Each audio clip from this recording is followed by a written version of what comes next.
নমস্কাৰ সকলোকে মই প্ৰাচুৰ্য আৰু সকলোকে স্বাগতম জনাইছো ইউনিভাৰ্চিটি গাইড ইউটিউব চেনেলত। তো আজি মোৰ লগত আছে হিষ্ট্ৰী ডিপাৰ্টমেণ্ট অফ গুৱাহাটী ইউনিভাৰ্চিটিৰ হিমন্ত বৰা PhD স্কলাৰ হয়। তো আজি আমি এই ভিডিঅ'টোত বিশেষকৈ হিষ্ট্ৰী ডিপাৰ্টমেণ্টৰ বিষয়ে ডিছকাছ কৰিম হিমন্তৰ লগত। তো ফাৰ্ষ্ট অফ অল স্বাগতম জনাইছো হিমন্তক আজি ভিডিঅ'টোত। আৰু তোমাৰ এতিয়া গুৱাহাটী ইউনিভাৰ্চিটি PhD তুমি কৰি আছা যিহেতু, আৰু লাষ্ট তুমি ডিগ্ৰী আৰু মাষ্টাৰ্ছ তুমি কটনত কৰিছিলা। তো আজি আমি গোটেইখিনি বস্তু হিষ্ট্ৰী ডিপাৰ্টমেণ্টত তোমাৰ ষ্টেট ইউনিভাৰ্চিটিৰ বিষয়ে কেনেকৈ এণ্ট্ৰেঞ্চ উইথ CUET কেনেকৈ প্ৰিপেয়াৰ কৰিব লাগিব ইটছ এণ্ড এভৰিথিং আজি হিষ্ট্ৰী এণ্ট্ৰেঞ্চ প্ৰিপেয়াৰেশ্যনৰ হ'ব এই ভিডিঅ'টো। আৰু আশা কৰিছোঁ সকলোৱে যাতে ষ্টাৰ্টিঙৰ পৰা এণ্ডিঙলৈকে ভালকৈ চাই থাকে। তো ফাৰ্ষ্ট অফ অল হিমন্ত তুমি এতিয়া মানে তোমাৰ জাৰ্ণিটো কোৱাচোন। কটনত তুমি আছিলা, দেন তুমি আৰু মাষ্টাৰ্ছৰ কাৰণে ক'ত ক'ত ছিট পাইছিলা কটনৰ লগতে? অ'কে, নমস্কাৰ। ফাৰ্ষ্টতে তোমালোক সকলোলৈকে নমস্কাৰ জনালোঁ। প্ৰথমতে আচলতে মই মোৰ গ্ৰেজুৱেশ্যনো কটনতে কৰিছিলোঁ। কটনৰ পাছত মই কেইবাখনো ইউনিভাৰ্চিটিত এণ্ট্ৰেঞ্চ দিছিলোঁ। তেতিয়া আচলতে CUET আৰম্ভ হোৱা নাছিলে। তেতিয়া 2021 তেতিয়া ইউনিভাৰ্চিটিসমূহে উদাহৰণস্বৰূপে JNU হওক অথবা BHU হওক তেওঁলোকে নিজে কণ্ডাক্ট কৰে ইউনিভাৰ্চিটি এণ্ট্ৰেঞ্চসমূহ। গতিকে সেই এণ্ট্ৰেঞ্চবোৰ দিছিলোঁ। তেতিয়া মই তোমাৰ দিল্লী ইউনিভাৰ্চিটিত পাইছিলোঁ আৰু দেন পণ্ডিচেৰী ইউনিভাৰ্চিটি মই এণ্ট্ৰেঞ্চ ক্ৰেক কৰি তাত পঢ়াৰ সুযোগ পাইছিলোঁ। কিন্তু মই বিশেষ কাৰণবশতঃ মই কটনতে থাকিলোঁ। দেন কটনতে মই মোৰ মাষ্টাৰ্ছ কৰিলোঁ। লাষ্ট ইয়েৰ মই নেট পাছ কৰিলোঁ, স্লেট পাছ কৰিলোঁ। দেন মই বৰ্তমান গুৱাহাটী ইউনিভাৰ্চিটিত হিষ্ট্ৰী ডিপাৰ্টমেণ্টত মোৰ PhD স্কলাৰ। মোৰ বিষয়বস্তু মোৰ তোমাৰ এনভাইৰমেণ্টেল হিষ্ট্ৰীৰ লগত জড়িত। মানে আৰু ষ্টেট ইউনিভাৰ্চিটি আৰু বেলেগ তোমাৰ দিছিলে নে এণ্ট্ৰেঞ্চ? নাই, ষ্টেট ইউনিভাৰ্চিটি মই কেৱল গুৱাহাটী বিশ্ববিদ্যালয় দিছিলোঁ। গুৱাহাটী ইউনিভাৰ্চিটিটো মই পাইছিলোঁ, খালি মই কটন ইউনিভাৰ্চিটিতে থাকিলোঁ বাৰু। অ'কে, ঠিক আছে। চ' এতিয়া আমাৰ ফাৰ্ষ্ট যদি চাওঁ, তো আমি ভিডিঅ'টো এতিয়া ফেব্ৰুৱাৰী মাহত ৰেডি কৰিছোঁ। তো CUET প্ৰায় আমাৰ 20 দিন 15 দিন 10 দিন আছে আমাৰ হাতত। তো এতিয়া ষ্টুডেণ্টৰ কেনেকৈ পঢ়িব লাগিব ফাৰ্ষ্ট ষ্টেট CUET, দেন আমি ষ্টেট ইউনিভাৰ্চিটিটো চাম। অ'কে, CUETৰ ক্ষেত্ৰত এতিয়া বৰ্তমান সময়ত যিহেতু আমাৰ ওচৰত একেবাৰে বেছি দিন নাই, প্ৰায় আমি 10 দিন ধৰিছোঁ বা 15 দিন মেক্সিমাম। য়েছ, গতিকে নিশ্চয়কৈ অলৰেডি প্ৰস্তুতি চলাই থাকিব লাগিব ইয়াৰ কাৰণে। গতিকে এতিয়া এইখিনি সময়ত আচলতে টু দি পইণ্ট পঢ়াৰ প্ৰয়োজন। এবাৰ যাতে গোটেইখিনি যিখিনি পঢ়িলোঁ এতিয়ালৈকে, ঠিক আছে, UG কৰ্চৰ পৰাই প্ৰশ্নবোৰ আহিব। গতিকে UG কৰ্চৰ যিখিনি কিতাপ আছে সেই কিতাপখিনি এবাৰ গ' থ্ৰু হৈ গ'লোঁ আমি, ঠিক আছে। গ' থ্ৰু হৈ যোৱাৰ লগে লগে আমাৰ কথাবোৰ মনত পৰিব, কাৰণ আমি ক্লাছো কৰিছিলোঁ, আমি পঢ়িছিলোঁ। গতিকে আমাৰ মনত পৰি যাব এবাৰ। আৰু তাৰ পাছত এইকেইদিনত যিমান পাৰি বেছি MCQs কৰিব লাগে, ঠিক আছে। প্ৰত্যেক দিনাই যদি মই 50টাকেও MCQs কৰোঁ, ডেট ইজ এনাফ ফৰ মোৰ এটা মাইণ্ডত মোৰ এটা পাৰচেপশ্যন বনি যাব। মই যেতিয়া পৰীক্ষাত গৈ পিনে বহিমগৈ, কোনটো প্ৰশ্নত মই উত্তৰ দিব পাৰিম, কোনটো নিগেটিভ মাৰ্ক থাকিব। কাৰণ মই আকৌ কৈছোঁ, যদিহে তুমি ঘৰত পঢ়ি মেলি গ'লা, বহুখিনি পঢ়ি মেলি গৈ পৰীক্ষাত বহিলা, তেতিয়া তুমি MCQখিনি ডাইৰেক্ট ক্ৰেক কৰিব নোৱাৰা, যদিহে তুমি MCQ প্ৰিপেয়াৰ কৰা নাই আগতে। সেইকাৰণে যিমান পাৰি বৰ্তমান সময়ত এই 20 দিন 10 দিন যিমান কেইদিন আছে, যিমান পাৰি MCQs ট্ৰাই কৰা। PYQs যিকেইখন হৈ গৈছে সেইখন ট্ৰাই কৰিব পাৰা। আগৰ ইউনিভাৰ্চিটি NTA বহুখিনি পেপাৰ উপলব্ধ আছে, NTA ৱেবছাইটত, সেইখিনিও চাব পাৰা। এইখিনি কৰিলে নিশ্চয়কৈ ভাল ফলাফল পাব। অ'কে, ফ্ৰম এপ্ৰিল 3rd আমি এটা ষ্টেট ইউনিভাৰ্চিটি লং কোৰ্চ আনি আছে 4 মান্থৰ কাৰণে। ইউনিভাৰ্চিটি কোৰ্চটো এপ্ৰিল 3 পৰা জুলাইলৈকে থাকিব, ঠিক আছে। সেইটো তোমালোকে আপকামিং ডেজত আপডেটো পাই যাবা আৰু গোটেইখিনি বস্তু পিছলৈও তোমালোকে গম পাবা। চ' এতিয়া বেক টু দ্য টপিক। আমি এতিয়া যদি চাওঁ CUETটো হ'ল এতিয়া ষ্টেট ইউনিভাৰ্চিটিৰ কাৰণে ষ্টুডেণ্ট এজনৰ কাৰণে বহুত টাইম আছে। তো আমাৰ যদি চাওঁ জুলাই মাহত আমাৰ গুৱাহাটী হ'ব, কটন হ'ব, ডিব্ৰুগড় হ'ব, বাকী নতুনকৈ ফৰ্ম হোৱা ষ্টেট ইউনিভাৰ্চিটিখিনি হ'ব গৈ আছে এতিয়া এক্সাম। তো এতিয়া পৰা কেনেকৈ এজন ষ্টুডেণ্টে প্ৰিপেয়াৰ কৰিব লাগে? যদিও সি CUET দিছে নাই দিয়া সেইটো মেটাৰ নকৰে, এৰি পেলাই মই এতিয়াৰ পৰা কেনেকৈ প্ৰিপেয়াৰ কৰিব? আচ্ছা, এতিয়া আচলতে যিহেতু আমাৰ হাতত সময় আছে, গতিকে আমি ইনডেপথ পঢ়িব পাৰিম। UG কৰ্চত আমি যিখিনি পঢ়িছিলোঁ, কাৰণ আমাৰ UGত কিছুমান কিতাপ ৰেকমেণ্ডেশ্যন কৰা থাকে প্ৰত্যেকখন ইউনিভাৰ্চিটিৰে, ঠিক আছে। হ'লেও কিতাপবোৰ অলপমান বেলেগ বেলেগ থাকে। তথাপি যিসমূহ কিতাপ ৰেকমেণ্ড কৰা থাকে, যিখিনি নোটছ দিয়া যায়, সেইখিনি এবাৰ গ' থ্ৰু কৰি পঢ়িব লাগে। তাৰ লগতে 3খন কিতাপৰ কথা মই উল্লেখ কৰিব পাৰোঁ। প্ৰথমখন কিতাপ এনচিয়েণ্টৰ কাৰণে তোমালোকে পঢ়িব পাৰা RS শৰ্মাৰ যিখন এনচিয়েণ্ট ইণ্ডিয়া কিতাপ, সেইখনত অধ্যয়ন কৰিব পাৰি। দ্বিতীয় মিডিয়েভেল ইণ্ডিয়াৰ কাৰণে মধ্য ভাৰতৰ কাৰণে যিখন সতীশ চন্দ্ৰৰ যিখন কিতাপ আছে মিডিয়েভেল ইণ্ডিয়া বুলি সেই কিতাপখন অধ্যয়ন কৰিব পাৰা আৰু মডাৰ্ণ ইণ্ডিয়াৰ কাৰণে বিপান চন্দ্ৰৰ যিখন কিতাপ আছে সেইখন অধ্যয়ন কৰিব পাৰা বা স্পেক্ট্ৰাম এই তিনিখন কিতাপ যদি ভালদৰে এবাৰ যদি পঢ়ি দিয়া তেন্তে তোমাৰ ষ্টেট ইউনিভাৰ্চিটি হওক বা অথবা তোমাৰ হিষ্ট্ৰী ক্ষেত্ৰতে আচলতে হিষ্ট্ৰী বুলি ক'লে আমাৰ এই তিনিখন কিতাপ খুব বেছিক কিতাপ পঢ়িব লাগে মানে ষ্টেট ইউনিভাৰ্চিটিৰ কাৰণে গতিকে এই তিনিখন কিতাপ যদি এবাৰ পঢ়ি দিওঁ গো থ্ৰু হৈ যাওঁ যিহেতু আমাৰ 4 মাহ আছে সময় আছে আমি যদি ভালদৰে পঢ়োঁ নিশ্চয়কৈ আমি প্ৰত্যেকটো ভাল এখন ইউনিভাৰ্চিটিত পঢ়াৰ সুবিধাটো পাম ঠিক আছে আৰু এমচিকিউজ মই আকৌ কৈছোঁ এমচিকিউজ কৰিব লাগিব বহুত ইম্পৰ্টেণ্ট চ' এতিয়া আমি যদি চাওঁ পেটাৰ্ণ যদি এটা আহোঁ আমি পেটাৰ্ণৰ টপিকটোত এতিয়া গুৱাহাটী ইউনিভাৰ্চিটি যিটো পেটাৰ্ণ কুৱেশ্যন পেপাৰ যিহেতু নিদিয়ে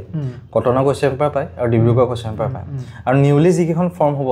মানে হৈছে ইউনিভাৰ্চিটি এতিয়া ভট্টদেৱ হওক বা আৰু এইফালে আমাৰ শিৱসাগৰ ইউনিভাৰ্চিটিটো হৈছে ফৰ্ম বাকী বঙাইগাঁওখন অহা নাই বা এইফালে যোৰহাটখনো অহা নাই নগাঁওখনো অহা নাই এণ্ট্ৰেঞ্চ গুৱাহাটী পাই ল'ব তো নতুনকৈ যি দুখনমান হৈছে তোমাৰ ষ্টেট আপাৰ আছামত যিকেইখন আছে ডিব্ৰুগড় পেটাৰ্ণটো ফ'ল' কৰিব আৰু লোৱাৰ আছামত যিকেইখন আছে সেইখন গুৱাহাটী পেটাৰ্ণ ফ'ল' কৰিব তো তোমালোকে মেইনকৈ এই তিনিখন যদি চোৱা গুৱাহাটী ডিব্ৰুগড় কটন তো তোমালোকৰ মানে অল অভাৰ অসমৰ কাৰণে ৰেডি হৈ আছে তোমালোকে এতিয়া চ' আমি তিনিখনৰ এনালাইচিছ যদি তুমি কৰি দিয়া এতিয়া গুৱাহাটী ডিব্ৰুগড় কটন তো কেনেকুৱা টাইপত তুমি কুৱেশ্যন পেটাৰ্ণ পাইছা বা কেনেকুৱা টাইপত পাইছা এতিয়া বা কোনটো টপিকৰ পৰা বেছিকৈ আহে এতিয়া অ'কে এই ৰিচেণ্টলি শেহতীয়াকৈ কটন ইউনিভাৰ্চিটি তাত ৱৰ্ল্ড হিষ্ট্ৰী প্ৰশ্ন দেখা যায় ঠিক আছে আৰু Indian history contemporary that means এই শেহতীয়াকৈ হৈ যোৱা ঘটনাবোৰৰ ওপৰতে প্ৰশ্ন আহে উদাহৰণস্বৰূপে ভোপাল গেছ ট্ৰেজেডিৰ ওপৰত প্ৰশ্ন আহিছে কটন ইউনিভাৰ্চিটি ঠিক আছে গতিকে কটনৰ ক্ষেত্ৰত আমি অলপমান নতুন কথাখিনি চাব লাগিব কণ্টেম্পৰেৰী যিখিনি ইতিহাস হৈ গৈছে সেইখিনি চাব লাগিব তাৰ লগতে ৱৰ্ল্ড হিষ্ট্ৰী প্ৰায় প্ৰশ্ন অহা দেখা যায় কটন ইউনিভাৰ্চিটিত কিন্তু ডিব্ৰুগড় ইউনিভাৰ্চিটিৰ ফালে আমি দেখা পাওঁ অসম ইতিহাস আসাম হিষ্ট্ৰীৰ ওপৰত প্ৰায়খিনি প্ৰশ্ন দেখা যায় ঠিক আছে আহোমসকলৰ ওপৰতে প্ৰশ্ন অহা দেখা যায় তোমাৰ আমাৰ ভাস্কৰ বৰ্মাসকলৰ সময়খিনিৰ ওপৰতে প্ৰশ্ন দেখা যায় ঠিক আছে গতিকে সেই ডিব্ৰুগড় ইউনিভাৰ্চিটিৰ ছাইডে যদি আমি চাওঁ তেন্তে অসম ৰিলেটেড বা অসম কেন্দ্ৰিক ঐতিহাসিক প্ৰশ্ন বেছিকৈ থকা দেখা যায় আনহাতে গুৱাহাটী ইউনিভাৰ্চিটিত যদি আমি চাওঁ তেন্তে গুৱাহাটী ইউনিভাৰ্চিটিত হিষ্ট্ৰিঅ'গ্ৰাফি প্ৰশ্ন অলপ বেছিকৈ থাকে হিষ্ট্ৰিঅ'গ্ৰাফি ডেট মিনছ এইখন কিতাপ কোনে লিখিছে এই কিতাপখনৰ মূল কথাখিনি কি নেশ্যনেলিষ্ট হিষ্ট্ৰিঅ'গ্ৰাফিৰ লগত কোন জড়িত হৈ আছে কেম্ব্ৰিজ হিষ্ট্ৰী অফ থটৰ লগত কোন জড়িত হৈ আছে তেনেধৰণৰ প্ৰশ্নসমূহ বেছিকৈ দেখা পোৱা যায় যদি ৰিচেণ্ট ট্ৰেণ্ডছখিনি কথা ক'ব পাৰোঁ কিন্তু এইটো আনপ্ৰেডিক্টেবল প্ৰত্যেকে সলাই থাকে প্ৰত্যেক বছৰে খালি নিজকে প্ৰিপেয়াৰ কৰিব লাগিব হিষ্ট্ৰিঅ'গ্ৰাফিৰ ক্ষেত্ৰত দুখন আমি ভালদৰে এখন কিতাপ পঢ়িব লাগিব আছাম হিষ্ট্ৰী পঢ়িব লাগিব ইণ্ডিয়ান হিষ্ট্ৰী পঢ়িব লাগিব তাৰ লগতে আকৌ এটা অভাৰভিউ কৰি ৱৰ্ল্ড হিষ্ট্ৰী পঢ়িব লাগিব ৱৰ্ল্ড হিষ্ট্ৰী একেবাৰে ভিতৰত যোৱাৰ প্ৰয়োজন নাই glorious revolution Russian revolution French revolution world war সেইখিনি বস্তু অলপমান চাই গো থ্ৰু হৈ গ'লে পৰীক্ষাত ভাল ফলাফল পাব পাৰি অ'কে চ' এতিয়া তোমাৰ এইখিনি টপিকত যে ইম্পৰ্টেণ্ট টপিকছ আৰু কিবা আছে নি মানে তুমি যদি এটা লিষ্ট ৱাইজ এনেকুৱাকৈ দিব পাৰা য়েছ অভিয়াছলি লিষ্ট ৱাইজ মানে মই এটা ক্ৰনলজি তোমাক কৈ দিব পাৰোঁ যেনেকৈ তোমাৰ ইণ্ডিয়ান হিষ্ট্ৰী আমি গোটেইখিনি বস্তু এতিয়া আজিকালি দেখা যায় যে ষ্টোন এজৰ ওপৰত বৰ বিশেষ প্ৰশ্ন নাহে আজিকালি ষ্টোন এজ ডেট মিনছ তোমাৰ paleolithic age mesolithic age neolithic age chalcolithic age তাৰ পৰা ডাইৰেক্ট প্ৰশ্ন খুব এটা দুটা প্ৰশ্নহে দেখা যায় বহুত বেছি ট্ৰেণ্ডত নাথাকে দেন বেদিক পিৰিয়ডত যিটো early Rig Vedic period and later Vedic period তাৰ পৰা এটা দুটা প্ৰশ্ন দেখা যায়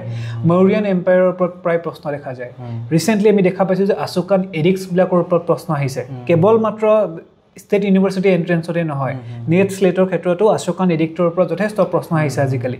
দেন আমি যদি দেখা পাওঁ তাৰপিছত আহি গুপ্তা পিৰিয়ডৰ ওপৰত প্ৰশ্ন থাকে গুপ্তা পিৰিয়ডৰ লিটাৰেচাৰৰ ওপৰত প্ৰশ্ন বহুত আহে সাহিত্য প্ৰথমবাৰৰ কাৰণে ভাৰতবৰ্ষৰ ইতিহাসত সাহিত্য আহিছিলে বহু উচ্চ স্তৰত ঠিক আছে বহুত ভাল ভাল ৰচনা সেইখিনি সময়ত হৈছিলে ঠিক আছে গতিকে সেই তাৰ পৰা প্ৰশ্নসমূহ আহে অভিজ্ঞানম শকুন্তলমৰ ওপৰত প্ৰশ্ন সোধে কালিদাসৰ আন গ্ৰন্থসমূহৰ ওপৰত প্ৰশ্ন সোধে মেঘদূতৰ ওপৰত ৰিচেণ্টলি এটা প্ৰশ্ন আমি দেখা পাইছিলোঁ গতিকে তেনেদৰে দেন তোমাৰ মেডিয়েভেল পিৰিয়ডতো তোমাৰ দিল্লী চুলতানেটৰ ওপৰত দুটা এটা প্ৰশ্ন থাকে বিজয়নগৰা এম্পায়াৰৰ ওপৰত প্ৰশ্ন থাকে মোগলৰতো প্ৰশ্ন থাকেই আকবৰ পিৰিয়ডৰ ওপৰত প্ৰশ্ন থাকে ঔৰংজেব পিৰিয়ডটোৰ ওপৰত প্ৰশ্ন থাকে দেন মডাৰ্ণ ইণ্ডিয়া যদি চাবলৈ যাওঁ মই কৈছিলোঁ যিটো আমাৰ এটা ফ্ৰী এটা তোমাৰ গাইডেন্স ছেশ্যন হৈছিলে তাতো কৈছিলোঁ মই যে গান্ধীৰ ওপৰত যদি আমি চাওঁ গান্ধীৰ ওপৰত প্ৰশ্নসমূহ আহে কিন্তু আজিকালি নাহে যে গান্ধীৰ জন্ম ক'ত হৈছিলে গান্ধী কি কৰিছিল সেই প্ৰশ্নবোৰ আঁতৰা হ'ল আজিকালি প্ৰশ্ন আহে গান্ধীৰ ফিলচফিটোৰ ওপৰত গান্ধীৰ ফিলচফি কি আছিলে সেই ফিলচফিবিলাকৰ কথাবোৰৰ ওপৰত ইনডেপ্থ নলেজটো টেষ্ট কৰে আজিকালি প্ৰায় আৰু হিষ্ট্ৰিঅ'গ্ৰাফিৰ ওপৰত আমাৰ নেশ্যনেলিষ্ট ষ্ট্ৰাগলৰ হিষ্ট্ৰিঅ'গ্ৰাফিৰ ওপৰত আজিকালি আমি অলপমান প্ৰশ্ন বেছিকৈ অহা দেখা পাওঁ অ'কে ঠিকে আছে চ' এইখিনি হ'লে হৈ যাব ষ্টুডেণ্ট এজন আৰু এটা বস্তু মই ইয়াত এড কৰিব বিচাৰোঁ যে বহুতে মানে নোটছৰ ওপৰত ডিপেণ্ডেণ্ট হৈ থাকে এনিটাইম অনলি নোটছ পঢ়িম মুখস্থ কৰিম পৰীক্ষাটো দিম হৈ গ'ল সেইটো বস্তু আৰু যিহেতু মানে ডিগ্ৰীত কৰে মানে এইটো বস্তু খালি তোমালোকে সেই বস্তুটো মাষ্টাৰ ডিগ্ৰীত কৰিব নোৱাৰিবা কাৰণ মাষ্টাৰ ডিগ্ৰীত নোটছ এনেকুৱা টাইপৰ নিদিয়ে বা তোমালোকে কিমান নোটছ মুখস্থ কৰিবা এতিয়া নিজৰ আইডিঅলজি নিজৰ পইণ্ট অফ ভিউ দিবই লাগিব তোমালোকে এতিয়া সেইকাৰণে পাৰিলে তোমালোকে এই এণ্ট্ৰেঞ্চৰ এই প্ৰিপেৰেশ্যন 4 মাহ 3 মাহ যিমান প্ৰিপেয়াৰ কৰা অলপ নিজে হেণ্ড ৰিটেন নোটছ বনোৱা তোমালোকে সেই এটা মানে ছিষ্টেম এটা তোমালোকে আনা নিজে এতিয়া তোমালোকে এণ্ট্ৰেঞ্চটো ঠিকে আছে নোটছ মুখস্থ কৰি পঢ়ি পেলাই দিলে পাছ কৰিলে এণ্ট্ৰেঞ্চ চিট পাই গ'ল মাষ্টাৰ্ছত প্ৰথম কথা মাষ্টাৰ্ছ অলপ দিগদাৰ হ'বা দেন নেট স্লেট দিব গ'লে কি কৰিবা এতিয়া পিছলৈ সেইটো বস্তু তাত তোমালোকে অলপ ফচি যাবা তো সেইকাৰণে এতিয়াৰ পৰা অলপ লাহে লাহে সেই হেবিটটো বিল্ড কৰা কাৰণ এই এণ্ট্ৰেঞ্চটোৰ কাৰণে নোটছ ৰিভিজন নোটছ এক্সামৰ 10 দিনৰ আগত এসপ্তাহ আগত চোৱাকৈ যদি তোমালোকে এতিয়া প্ৰিপেয়াৰ কৰা তো পিছলৈ এইখিনি কামত থাকি লাগিব বা পিছলৈ এইখিনি তোমালোকে ইউজ কৰিব পাৰিবা আৰু এটা হেবিট বনি যাব তোমালোকৰ চ' সেই কামটো তোমালোকে কৰিবা কিন্তু অনলি নোটছৰ ওপৰত ডিপেণ্ডেঞ্চ ঠিক কিছুমান বস্তুৰ ওপৰত ডিপেণ্ডেণ্ট হৈ নাথাকিবা তো এতিয়া MCQ প্ৰেক্টিছৰ আমি যদি চাম চ' তো MCQ প্ৰেক্টিছৰ কাৰণে তোমালোকে এতিয়া বুকছো বহুতখিনি আছে চ' এইখিনি তোমালোকে ৰেফাৰ কৰিব পাৰা বা আমি কেতিয়াবা এনেকুৱা হয় যে পঢ়ি থাকিলে কেতিয়াবা মানে এটা মানে চাব পাৰি যে এই কুৱেশ্যনটো আহিব পাৰে অবভিয়াছলি তেনেকুৱাকৈ চালে হেল্প হ'ব এইটো বস্তু নিশ্চয় আমি যিটো ছেশ্যন কৰি আছোঁ এতিয়া যিটো কৰ্চো কৰি আছোঁ তাতো আমি সেইখিনিয়ে ট্ৰাই কৰিছোঁ নোটছতকৈ বেছি কনচেপ্টটো বনাই ৰখাব চাইছোঁ এতিয়া কনচেপ্টুৱেল ক্লেৰিটি থাকিব তুমি যিকোনো প্ৰশ্ন ক্ৰেক কৰিব পাৰিবা নেটত কনচেপ্টুৱেল আহিব স্লেটত কনচেপ্টুৱেল আহিব এতিয়া লিখোঁতে কনচেপ্টুৱেল আহিব গতিকে কনচেপ্টটো যদি ক্লেৰিটি থাকে MCQ যদি কৰি থাকা এই দুটা বস্তু কনচেপ্টৰ ক্লেৰিটিটো খুব ধুনীয়াকৈ হৈ যায় একদম আৰু সেইকাৰণে MCQ আৰু কনচেপ্টসমূহ ক্লিয়াৰ এতিয়া বৰ্তমান সময়ত যেটো সময় আছে এই কামখিনি যদি কৰা তেন্তে নিশ্চয়কৈ বহুখিনি সুবিধা হ'ব ভৱিষ্যতলৈ এইটো বস্তু তো ভালকৈ তোমালোকে এইকেইদিন প্ৰিপেয়াৰ কৰা কাৰণ হাতত সময় যিহেতু আছে অলপমান ইফাল কৰা এৰি পেলাই যাতে এইকেইদিন অলপ চেক্ৰিফাইচ কৰিলে চিটটো পাবা কাৰণ আজিকালি চিট পোৱাটো বহুত এটা মানে বহুত টাফ হৈ গৈছে এতিয়া তো আজি নেক্সট 5 ইয়াৰ্ছ লাষ্ট 5 ইয়াৰ্ছ বা 7 ইয়াৰ্ছ যদি চাওঁ মাষ্টাৰ্ছ বহুতে কৰিব লৈছে আগতে ইমান নকৰিছিলে তো সেইকাৰণে এতিয়া মানে বহুত টাফ হৈ আছে আগন্তুক দিনলৈ চ' সেইকাৰণে তোমালোকে নিজক আগুৱাই নিব লাগিব এইটো বস্তু এটা চ' তুমি এতিয়া লাষ্ট আৰু কি ক'ব বিচাৰা বাকী এনেকুৱা টাইপত এতিয়া কি কৰিলে আৰু ভাল হ'ব আৰু এতিয়া মই সেয়াই কৈছোঁ তুমি যিখিনি কথা কৈছা সেইখিনিয়ে ভালদৰে অলপমান পঢ়া শুনা কৰা কনচেপ্টবোৰ ক্লিয়াৰ কৰিবলৈ চেষ্টা কৰা কনচেপ্টবোৰ যেতিয়া ক্লিয়াৰ হ'ব তেতিয়া যিকোনো পৰীক্ষাত তোমালোকে ক্ৰেক কৰিব পাৰিবা অলপমান সময় নিজক দিয়া নিজৰ পৰীক্ষাটোক দিয়া কাৰণ আমাৰ লাইফৰ জড়িত হৈ আছে এখন যদি ভাল ইউনিভাৰ্চিটিত পঢ়িবলৈ পোৱা তাৰ পৰিৱেশটোৱে বেলেগ হয় তাৰ ক্লাছসমূহে বেলেগ হয় তো এইটোতে মই আৰু এটা পইণ্ট ক'ব বিচাৰোঁ এতিয়া তোমালোকে কিন্তু মানে সেইটো বেয়াকৈ নল'বা বেয়া বুলি নহয় বা মানে মাষ্টাৰ্ছ যদি কৰিব আছে যদি ভালকৈ কৰা ইউনিভাৰ্চিটিত আহি পেলাই কৰিবা তোমালোকে আৰু কলেজত কৰিলে বাৰু ঠিকে আছে পাৰফেক্ট ভালেই হয় বহুতে ভাল হয় খালি মানে সেই ইউনিভাৰ্চিটিৰ লেভেলটো বেলেগ প্ৰফেচৰখিনি সেইটো লেভেলটো বেলেগ হয় বা এই কলেজতো ভাল প্ৰফেচৰ বা বহুতখিনি ভাল পাবা বাট বথ আৰ ডিফাৰেণ্ট সেইটো বস্তু চ' সেইকাৰণে নিজক কোনটো কেপাচিটি ক'ত কি ভাল হয় এইটো চাই লোৱা নিজে জানা ডিগ্ৰী পঢ়ি আছে যিহেতু ষ্টুডেণ্টখিনি ত' তোমালোকে এইটো বস্তু নিজে অলপমান ভালকৈ চাই ল'বা চ' আমি যিমানখিনি আমি এক্সপিৰিয়েঞ্চ হৈছে মোৰ আৰু তো সেইফালৰ পৰা মই কৈ আছোঁ বা লাষ্ট 2 years 3 years পৰা আমি ভিডিঅ' বনাই আছোঁ মই যিহেতু তো এই এক্সপিৰিয়েঞ্চৰ ফালৰ পৰা কৈ আছোঁ আৰু কোনেও যাতে বেয়াকৈ নল'ব এইটো বস্তু তো সেইকাৰণে মানে চিম্পলি কথাটো মই জনাই দিছোঁ এবাৰ সকলোকে চ' আৰু এড কৰিব বিচাৰা কিবা আৰু সেয়া তোমালোক সকলোলৈকে শুভেচ্ছা থাকিল ভালদৰে পঢ়া শুনা কৰা নিজৰ এতিয়া বৰ্তমান যিটো কাম সেই কামটোত ফ'কাছ দিয়া ভালদৰে পঢ়া নিশ্চয় এখন ভাল ইউনিভাৰ্চিটি পাবা সেয়াই শুভেচ্ছা জ্ঞাপন কৰিলোঁ আৰু সেইখিনি ক'লোঁ তো মষ্ট ৱেলকাম হিমন্ত আকৌ এবাৰ হিমন্ত থেংক ইউ তোমাক ধন্যবাদ আকৌ এবাৰ তোমালোকক লগ পাম চেনেল ছাবস্ক্ৰাইব কৰি দিবা থেংকছ এ লট